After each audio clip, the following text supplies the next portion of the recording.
Hi, welcome to another edition of Hometown Heroes brought to you by Overhead Doors of Frederick. And we have got Senior Trooper Doughlas Hopkins with us today.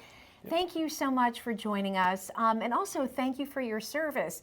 You joined the Marines right out of high school. How was that? It was a good time. I'd always wanted to be in the military and serve my community, and I saw no use to going to college and wound up just joining the Marines right out of high school. Good for you. And again, thank you for your service. When you were in the Marines, where did you go? So initially we go to Parris Island in South Carolina for boot camp, and then go to a bunch of other training facilities and Camp Lejeune, all the way out to California.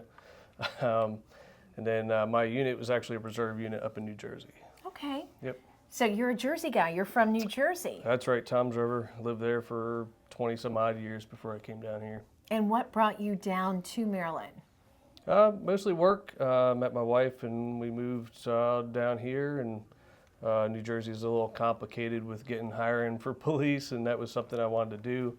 I'm a mechanic by trade, so switching over from being a mechanic to police was certainly a change, but I saw a job opportunity down here. Maryland State Police took me on. Very good. And I know when you are a trooper, you're responsible for so many roadways, all the state roadways. And when the weather gets bad, like 2 weeks ago, we had that horrible snowstorm. And I feel bad because you guys are out there working it. You have people who shouldn't be on the roadways, but you all have to go and rescue them. Essentially. I mean, we put a lot of credence into our tow companies in the area, so we rely on them a lot. We use Chart and everybody else with their tow trucks and getting people out of the snow.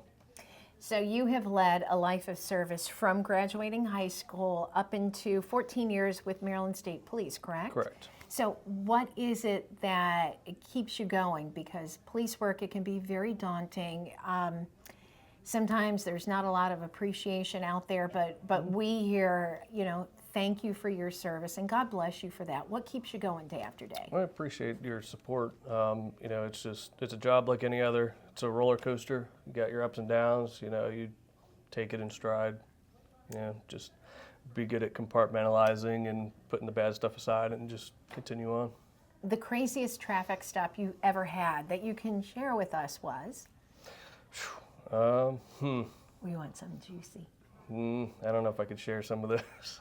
Like any crazy, I don't know, women who wouldn't stop and not roll down their windows. Do you ever watch those videos on YouTube? I mean, we get them occasionally, but it's not usually something that we tend to try to share with the public. But you see the videos online all the time of things that happen. But we've had a couple instances, a couple of good calls for service that we kind of recently, I guess, we had a subject that stole a vehicle from someone's driveway that had a 18-month-old baby in it, and we had wound up tracking the vehicle all the way out to Mount Airy, and I was the one that actually wound up finding it and conducted a felony stop on the vehicle and arrested the guy. Baby safely reunited with its mother.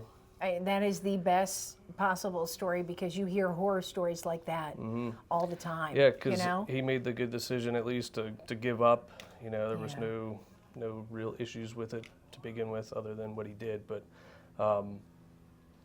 it could have gone a million different ways. That could have been way worse. Yeah. And I know you have one child that's getting ready to go into high school, is a teenager, and you're going to have to be teaching driving.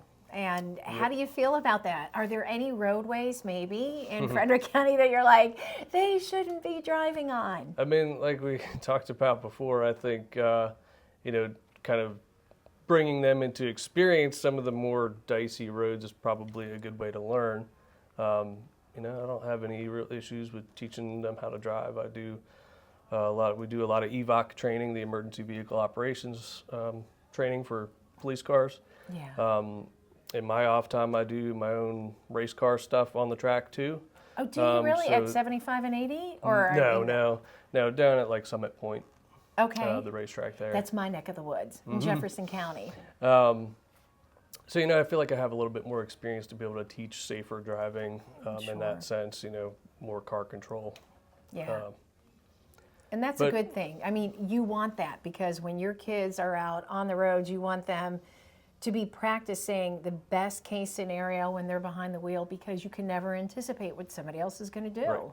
Right. Yeah, and I think driving in snowy, icy, rainy conditions or whatever, I think it's important to learn at a younger stage of your driving, to be able to control the vehicle in that sense. So that way, when you do run into a situation where, an unexpected puddle or something and it draws the car one way or another, to be able to recognize that this is how I control the vehicle safely instead of overreacting or crashing. Absolutely. When I was, in high school, grew up in Middletown, so we learned how to drive on alternate 40 coming out of Shank Road really quick, because that's where we would gather when we were in high school in Middletown, like weeding the grass. That's how it rolls. But it's late at night. You need to get something to eat. Where in Frederick County are you going to go and get that late night bite? I got to stick to my New Jersey roots. Wawa was the place. Yes, yes. That's where all the car hoagies. hangouts were used to be. Yep, getting a hoagie or, they got all kinds of good stuff there. They certainly do. Well, thank you so much for coming on and doing Hometown Hero with us today. Thank you for your service to our country.